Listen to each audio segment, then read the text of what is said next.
Good morning students. नवीन उच्च माध्यमिक विद्यालय की ऑनलाइन क्लासेस में आपका हार्दिक स्वागत है। मैं नीरज जैन केमिस्ट्री लेक्चर आपका स्वागत करता हूं। और स्टूडेंट्स, अगर आपको याद होगा तो हम लास्ट चैप्टर में लास्ट टॉपिक के अंदर हम पढ़ रहे थे बिलियन टॉपिक के बारे में, बिलियन चैप्टर के बारे में, और वहाँ पर हम उसको कंटिन्यू करते हुए आगे बढ़ते हैं। हमने देखिए जो पिछले लेक्चर था उस लेक्चर में हमने मोल भिन्न के बारे में नहीं पढ़ पाए थे, लेकिन हाँ हमने मोलरता के बारे में पढ़ा था कि मोलरता क्या होती है, मोलरता क्या होती है। पर इसको रिपीट कर देता हूँ मैं। मोलरता का अर्थ यानी कि 1 लीटर बिलियन में उपस्थित विलेय के मोलों की संख्या को मोलरता कहा जाता है, 1 लीटर बिलियन के अंदर। इसी प्रकार से हमने मोलरता की बात की थी। 1 किलोग्राम विलायक में उपस्थित विलेय के मोलों की संख्या को हम मोलरता के नाम से जानते थे। दोनों की इकाइयों में अंतर था। मोलरता के लिए इकाई थी हमारी मोल प्रति लीटर, जबकि मोलरता की इकाई थी मोल प्रति किलोग्राम। देखिए उसी टॉपिक के क्रम को आगे बढ़ते हुए हम आज शुरुआत कर रहे हैं हमारे नए टॉपिक की। इसका नाम है मोल भिन्न। मोल भिन्न जिसे हम मोल फ्रैक्शन के नाम से भी जानते हैं। मोल भिन्न या मोल फ्रैक्शन के नाम से हम इसे जानते हैं। मोल भिन्न का अर्थ यानी कि क्या होता है, देखिए सिंपल सी बात में अगर बताऊं तो मोल भिन्न का मतलब है किसी घटक के मोलों की संख्या तथा बिलियन में उपस्थित सभी घटकों के मोलों की संख्या का अनुपात को उस घटक की मोल भिन्न कहते हैं। तो देखिए इसको मैं थोड़ा सा एक्सप्लेन करने की बात करूं आपको। देखिए एक परिभाषा है पर थोड़ा सा एक्सप्लेन किया जल्दी समझ में आती है हमारे बातें। तो देखिए मोल भिन्न की अगर बात करें तो जैसे सामान्य से उदाहरण ले रहा हूं मैं आपके लिए कि हमने एक बिलियन बनाया। बिलियन में हमने नमक भी डाला, यानी कि हमने लगभग 50 ग्राम नमक ले लिया, लगभग 100 ग्राम उसमें हमने चीनी मिला दी और लगभग 500 ग्राम हमने उसमें जल मिला दिया। इसका मतलब हमारे पास 3 घटक हो गए। एक है हमारे पास नमक, एक है चीनी और एक है हमारे पास जल। हमने तीनों का निश्चित मात्रा ले ली, 50 ग्राम, 100 ग्राम और 500 ग्राम। अब उसी क्रम के अनुसार मैं जिससे देखना चाहूँ तो मैंने कहा किसी घटक के मोलों की संख्या, तो हमें प्रत्येक घटक का पहले मोल ज्ञात करना है और मोल ज्ञात करने के बाद बिलियन में, कुल बिलियन में उपस्थित जितने भी घटक हैं, हमारे पास 3 घटक हैं तो तीनों घटकों के कुल मोल, तो पहला घटक और कुल मोलों का अगर अनुपात निकाला जाए तो उस अनुपात को हम कहते हैं मोल भिन्न। उस अनुपात का नाम है हमारा मोल भिन्न। तो इसके अनुसार अगर बात करें हम आगे तो देखिए आगे की बात की जाए, हम बात करते हैं देखिए घटक की। मैं थोड़ा सा एक्सप्लेन करता हूं आपको घटक के माध्यम से। घटक ए बी सी, हमारे पास 3 घटक हैं। जैसे मैंने अभी आपको एग्जांपल दिया था ए बी और सी। जैसे मैं इसको मान लेता हूं नमक, हम कह देते हैं चीनी और इसे हम कह देते हैं जल। तो 3 प्रकार के घटकों की हम बात कर रहे हैं, नमक, चीनी और जल। हम 3 घटक माने ए बी सी। भार की बात की जाए तो हमने कहा जैसे नमक का भार ले लिया आपने WA, चीनी का भार ले लिया आपने WB और जल का भार ले लिया आपने WC। W यानी कि वेट यानी कि भार। अगला बात करें अणुभार की तो देखिए MA नमक के लिए, MB चीनी के लिए और MC जल के लिए। M यानी कि मॉलिक्यूलर वेट, अणुभार जिसकी हम बात करते हैं। मोल, अगर आपको याद होगा तो हमने लास्ट 11th क्लास के अंदर मोल के बारे में काफी कुछ पढ़ा है। तो मोल का सूत्र होता है हमारा दिया गया भार बटे अणुभार, यानी कि भार बटे में अणुभार। तो हम Na, एक घटक के लिए अगर मोल ज्ञात करना चाहें तो हमने कहा A का भार बटे A का अणुभार। इसी प्रकार से NB के लिए ज्ञात करना चाह रहे हैं आप तो B का भार बटे B का अणुभार। इसी प्रकार से C के लिए ज्ञात करना चाह रहे हैं तो C का भार बटे C का अणुभार। इस प्रकार से हम तीनों के अलग अलग मोल ज्ञात कर सकते हैं, यानी कि नमक के लिए भी, चीनी के लिए भी और जल के लिए भी हम अलग अलग यहाँ पर ज्ञात कर सकते हैं। अगर बात की जाए आगे कुल मोल की, कुल मोल क्या होंगे तो हमने कहा जो मोल आपको प्राप्त हो रहे हैं उन्हें आप जोड़ देंगे तो कुल मोल हो जाएंगे, यानी कुल मोल यानी कि NT बराबर हो जाएगा Na plus NB plus NC, यानी कि A के मोल प्लस B के मोल प्लस C के मोल। इन सब मोलों को आप जोड़ देते तो बन जाता है कुल मोल। इसका मतलब फिर आता है कि मोल भिन्न का। मोल भिन्न का मतलब मान लीजिए हमने कहा मोल भिन्न का मतलब है एक घटक के मोल तथा कुल घटकों के मोलों का अनुपात। अनुपात निकालने का सूत्र हमारे पास देखिए क्या है, देखिए आपको एक यहाँ पर सिंबल एक नजर आ रहा है, एक अलग चिन्ह आपको दिखाई दे रहा है। मैं बात करूं उस चिन्ह की, इस तरह से आपको यहाँ पर एक सिंबल दिखाई दे रहा है। इस सिंबल का नाम है CHI, जिसे हम काई के नाम से जानते हैं। और इस सिंबल को आप नोट कर लें, क्योंकि देखिए मोल भिन्न को प्रदर्शित करने का ये सिंबल है, ये प्रतीक चिन्ह है। मोल भिन्न के लिए लिखा जाता है, देखिए अधिकतर स्कूलों के अंदर और अधिकतर जगह पर आपको ये x के रूप में लिखा हुआ मिलेगा, लेकिन वास्तविकता में ये x नहीं होता। ये मोल भिन्न का सिंबल है जिसे हम कहते हैं काई। और मोल भिन्न ज्ञात करने के लिए देखिए हमने क्या किया यहाँ पर, A के मोल बटे कुल मोल। सूत्र देखिए वही, किसी घटक के मोलों की संख्या बटे विलयन पर सभी घटकों के मोलों की संख्या, यानी A के मोल बटे कुल मोल, B के लिए B के मोल बटे कुल मोल और C के लिए C के मोल बटे में कुल मोल। तो तीनों की मोल भिन्न, A की मोल भिन्न, B की मोल भिन्न और C की मोल भिन्न यहाँ पर हमें प्राप्त हो जाती है। इसी प्रकार देखिए मैं आपको बता रहा हूँ, देखिए मोल भिन्न का सूत्र, क्योंकि बोर्ड एग्जाम में ये पूछा गया है हमारे कि मोल भिन्न क्या होती है, इसका सूत्र क्या है। देखिए मोल भिन्न ज्ञात करने सूत्र हमारे पास घटक के मोल बटे सभी घटकों के कुल मोल, यानी कि इन दोनों का जो अनुपात रहेगा उसे हम कहेंगे क्या, मोल भिन्न कहेंगे। आगे बात करें इसके अंदर हम, देखिए मोल भिन्न की बात हमारे पास आ चुकी है, हमने मोल भिन्न का टॉपिक समझा। ये हमारा उन्हीं क्रियाओं से जुड़ा हुआ था, यानी कि मूलरता, मूललता और मोल भिन्न, ये तीन टॉपिक वहां से हमारे जुड़े हुए थे। आगे बात करें हम, हमारा अगला टॉपिक इसकी हम बात कर रहे होते हैं वो है हमारी विलेयता। विलेयता क्या है, देखिए नाम ऐसा है जिसे हमने काफी कुछ मात्रा में सुना और समझा है। विलेयता से मतलब क्या है, विलेयता यानी कि सॉल्युबिलिटी। विलेयता को इंग्लिश में बोलते हैं हम सॉल्युबिलिटी।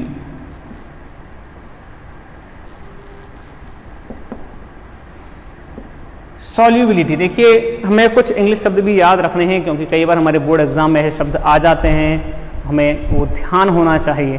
तो इसका नाम है सॉल्युबिलिटी यानी कि विलेयता।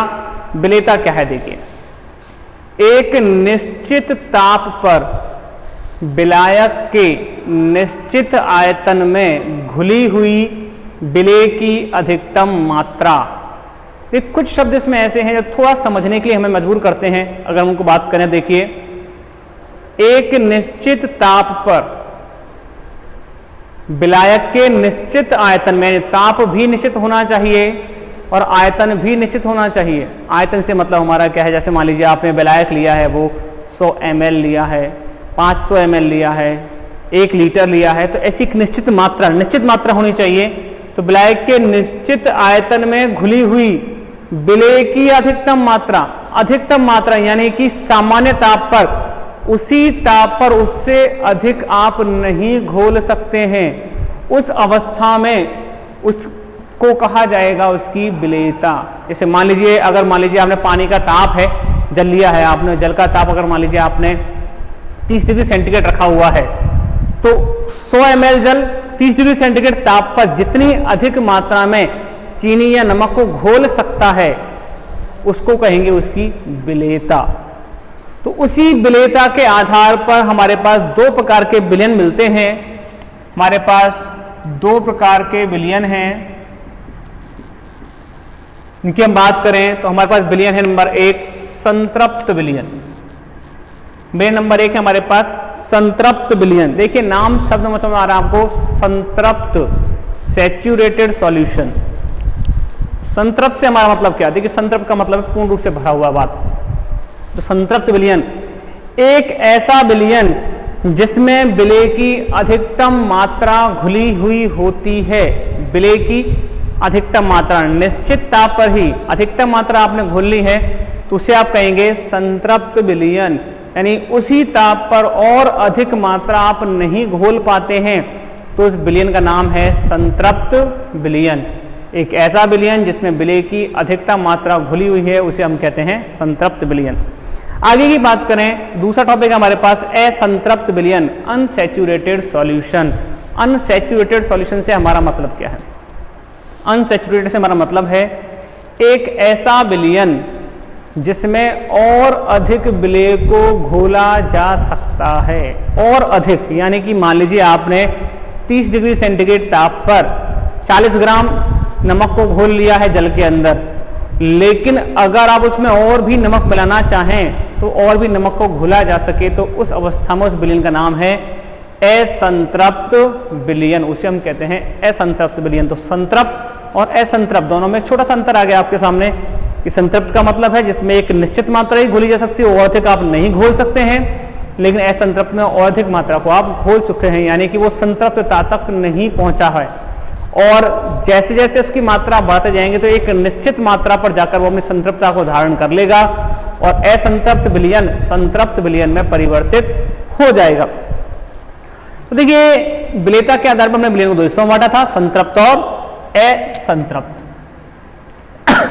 अब देखिए इसी विलेयता के क्रम को आगे बढ़ाते हैं हम, और देखिए जो टॉपिक है जहां से क्वेश्चन आने की संभावना होती है 1 नंबर की इस चैप्टर से, वो दो हैं आपकी ये कारक, ठोसों की द्रवों में विलेयता को प्रभावित करने वाले कारक और गैसों की द्रवों में विलेयता को प्रभावित करने वाले कारक। ठोसों की द्रवों में विलेयता, क्योंकि देखिए हम चैप्टर पढ़ रहे हैं विलयन यानी कि द्रव की बात हम कर रहे हैं। तो ठोस जब द्रव में घोले जाएं, ठोस को जब द्रव में घोला जाए तो उस अवस्था में कौन कौन से ऐसे कारक हैं जो उसकी विलेयता को प्रभावित कर सकते हैं, जिसके कारण उसकी विलेयता प्रभावित हो सकती है, यानी कि उसके घोलने की जो संभावना है उस पर कोई प्रभाव हमारा दिखाई देता है। तो ऐसी अवस्था में वो ऐसे कौन कौन से कारक हो सकते हैं। देखिए नंबर 1 कारक लिखा हुआ है बोर्ड पर, आपको दिख रहा है ताप का प्रभाव। नंबर 1 कारक, पहला कारक आपको दिख रहा है यहाँ पर ताप का प्रभाव। ताप का क्या प्रभाव दिखाई देता है देखिए विलेयता पर, वो भी ठोसों की विलेयता पर। जब किसी ठोस को किसी द्रव में घोला जाता है, जब किसी ठोस को किसी द्रव में घोला जाता है तो उसके घुलने की यानी कि विलय होने की जो संभावना है वो इस बात पर निर्भर करती है कि वो उस विलायक से यानी कि द्रव पदार्थ से या तो ऊष्मा ग्रहण करेगा या ऊष्मा त्यागेगा। जैसे देखिए अगर आप चीनी को पानी में घोलते हैं तो आप बिना हिलाए कुछ देर के लिए अगर चीनी को देखें तो आपको ऐसा महसूस होता है कि चीनी धीरे धीरे घुल रही है, धीरे धीरे पिघल रही है। ऐसा क्यों होता है? अपने आप तो ऐसा नहीं हो रहा है, उसका एक मुख्य कारण है वहां पर उपस्थित ताप, यानी कि जल का जो ताप है उस ताप को ग्रहण किया है चीनी ने, शक्कर के कणों ने, क्रिस्टल जो होते हैं वो ताप को ग्रहण करते हैं और उनके मध्य के जो बंध हैं वो टूटना शुरू करते हैं, और जैसे जैसे बंध टूटेंगे ऐसे ऐसे उसकी घुलने की क्षमता बढ़ जाएगी और विलेयता बढ़ती चली जाएगी। इसका मतलब ताप का क्या प्रभाव पड़ेगा, तो हम सीधे इसको समझना चाहें इस क्रम के रूप में चैप्टर के रूप अनुसार। देखिए अगर घुलने की प्रक्रिया में अभिक्रिया ऊष्माक्षेपी हो रही है, ऊष्माक्षेपी और ऊष्माशोषी दो अभिक्रिया हैं आपके पास, ऊष्माक्षेपी ऊष्माशोषी। क्या इनका मतलब होगा? कुछ बच्चे शायद इनके बारे में जानते होंगे क्योंकि ये हमने पढ़ा है लास्ट ईयर थर्मोडायनामिक्स चैप्टर में ऊष्मा गतिकी के अंदर। तो देखिए जब भी किसी विलेय पदार्थ को विलायक के साथ मिलाया जाता है, देखिए विलेय प्लस विलायक तो बनता है विलयन।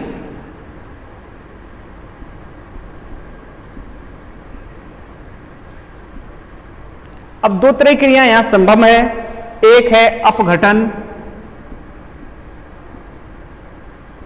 और एक है क्रिस्टलन।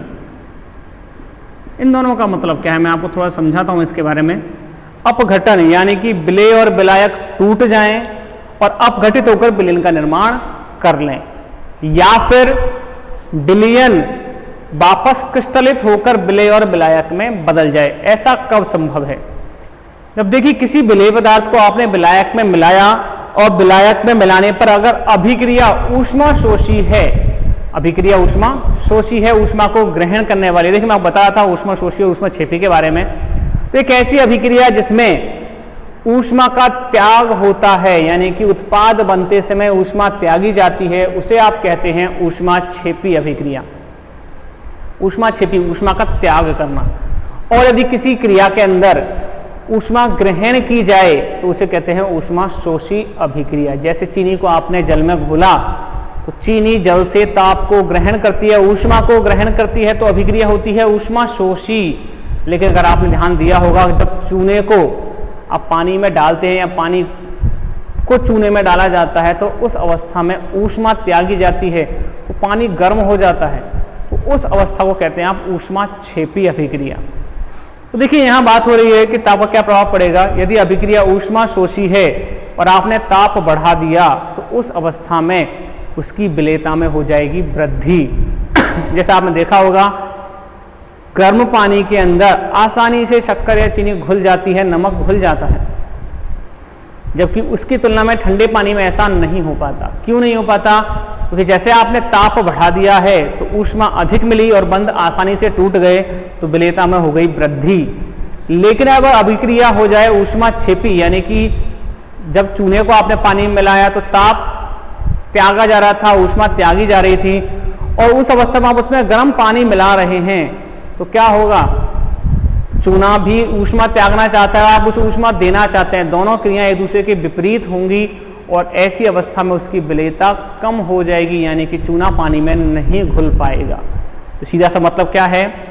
यदि अभिक्रिया ऊष्मा क्षेपी है और ताप बढ़ाया जाता है तो विलेयता कम होती है, और यदि अभिक्रिया ऊष्मा शोषी है और ताप में वृद्धि की जाती है तो उस अवस्था में अभिक्रिया में ठोस पदार्थ की विलेयता बढ़ जाती है। तो ताप का प्रभाव सीधा सीधा सा है।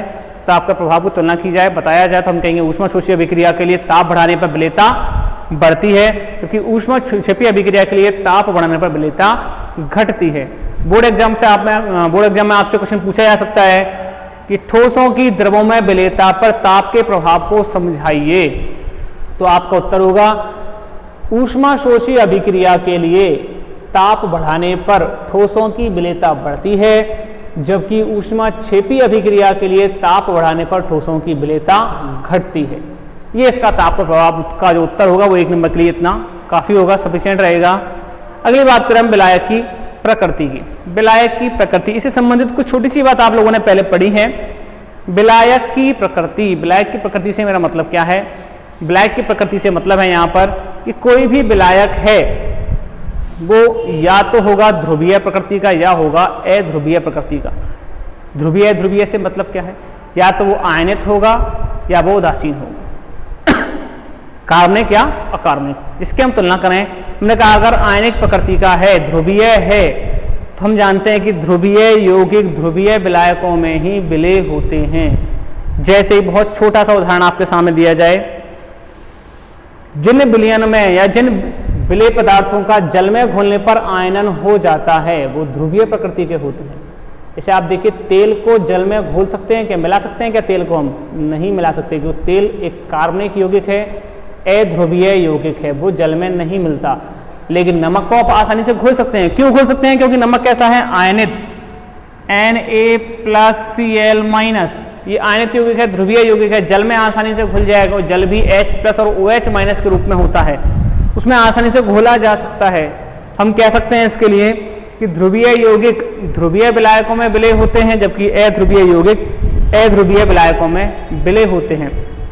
अध्रुवीय विलायक जैसे बेंजीन, क्लोरोफॉर्म, एंथ्रासीन, ये सब हमारे अध्रुवीय विलायक है। कार्बनिक विलायक भी से हम बोल सकते हैं जिनके अंदर कार्बनिक पदार्थों को विलय किया जा सकता है। तो ये दो हमारे कारक हैं जो ठोसों की विलयता को प्रभावित करते हैं।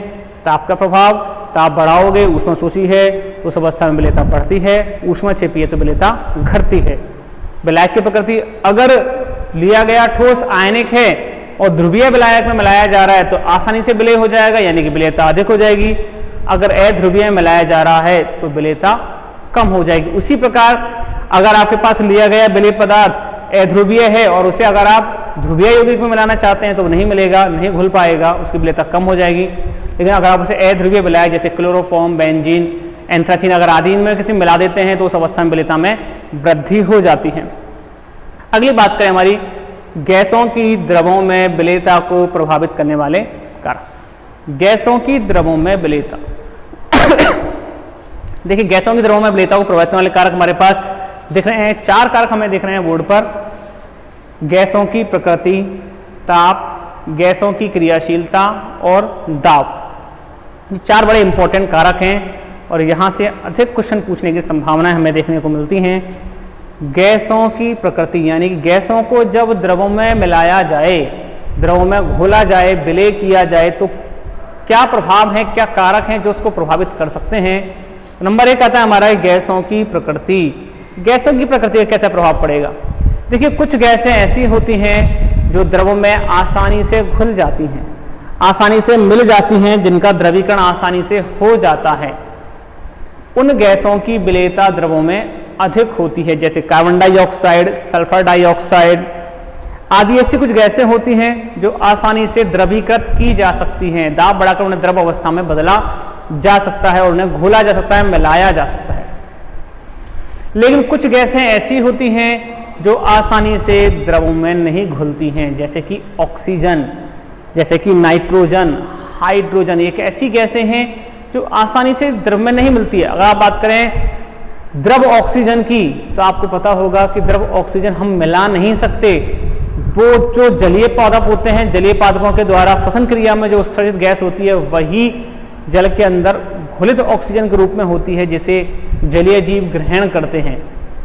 लेकिन अगर हम चाहें कि हम ऊपर से गैस को उसमें मिला दें, ऐसा संभव नहीं है। तो उस अवस्था के अंदर गैसों की प्रकृति कि गैस कैसी है, आसानी से द्रवीकृत हो सकती हैं, तो उनकी विलेयता अधिक होगी और वो अस्थायी गैसें कहलाएंगी। और यदि द्रवीकरण नहीं हो पाता है तो उस अवस्था में वो स्थायी गैसें होंगी और वो कम मात्रा में द्रवीकृत हो पाएंगी, विलय हो पाएंगी। अगली बात करें हम ताप की, तो देखिए बड़ा इंपॉर्टेंट सा टॉपिक है हमारा ताप। ताप क्या कहता है? देखिए, जब किसी गैस को उपयुक्त विलायक में घोला जाता है तो या तो ऊष्मा का उत्सर्जन होता है या ऊष्मा का होता है अवशोषण। दो ही चीजें संभव हैं।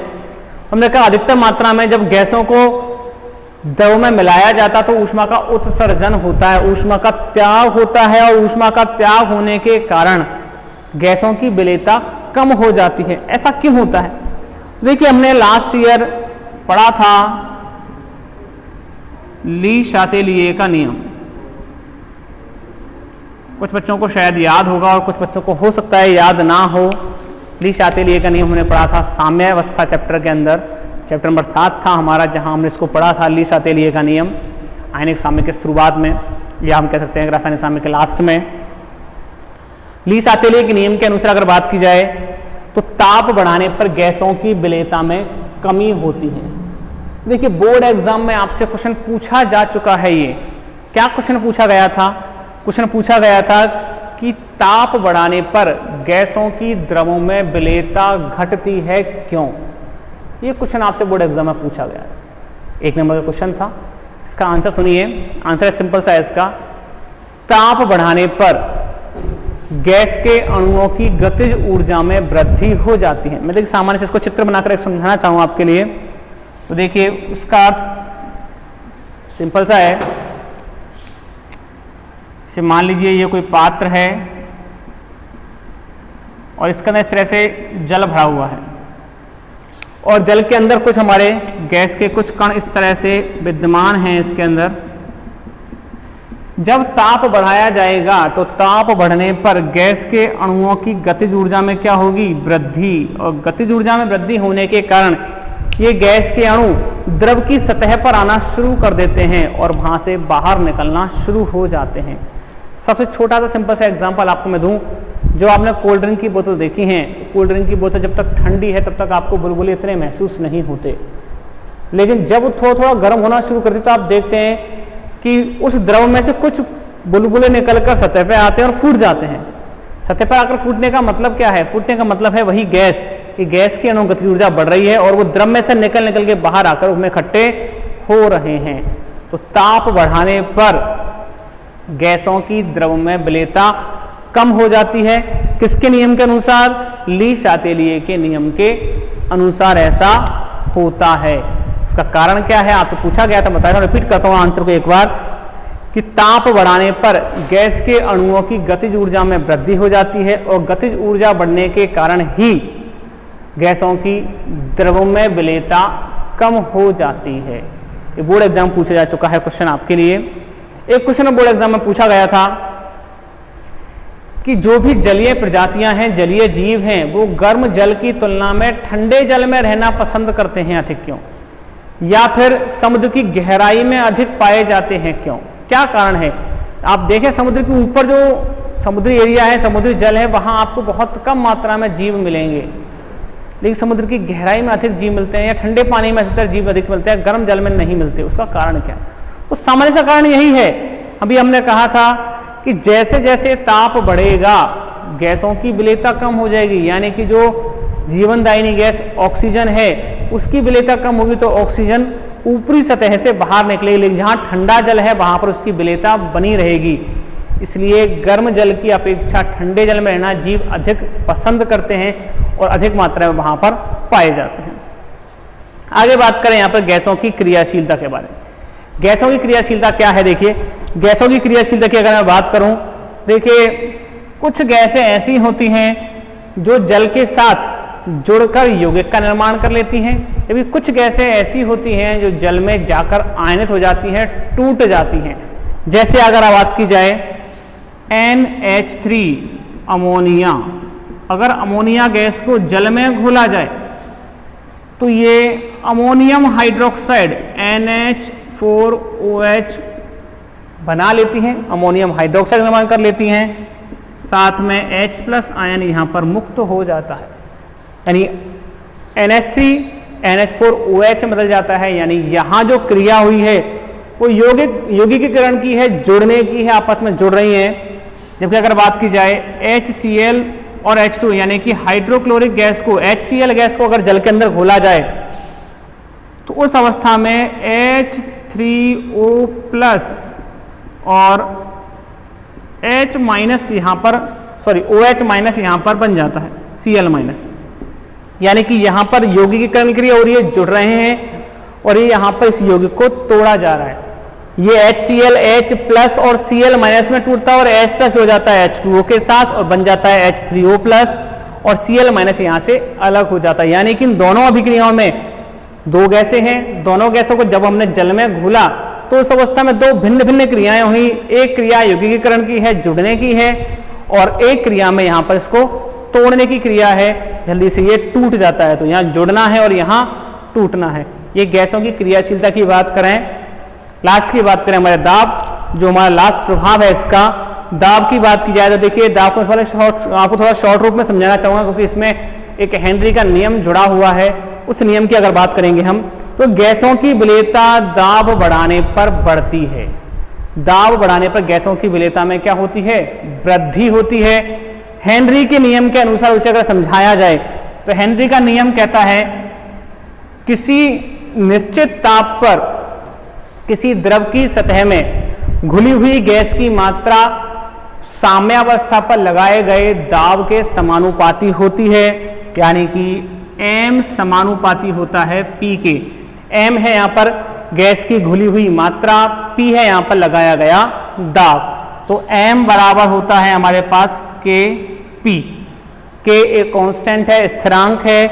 अगर हम M के स्थान पर यहाँ पर मोल भिन्न के रूप में से प्रकट करें तो हम कहते हैं G समानुपाती P या G बराबर Kp। अगर इसे हम और बताना चाहें थोड़ा सा तो देखिए हम लिख सकते हैं K बराबर 1/KH। KH जिसे हम कहते हैं यहाँ पर हेनरी स्थिरांक। KH का मतलब है हमारे पास हेनरी स्थिरांक।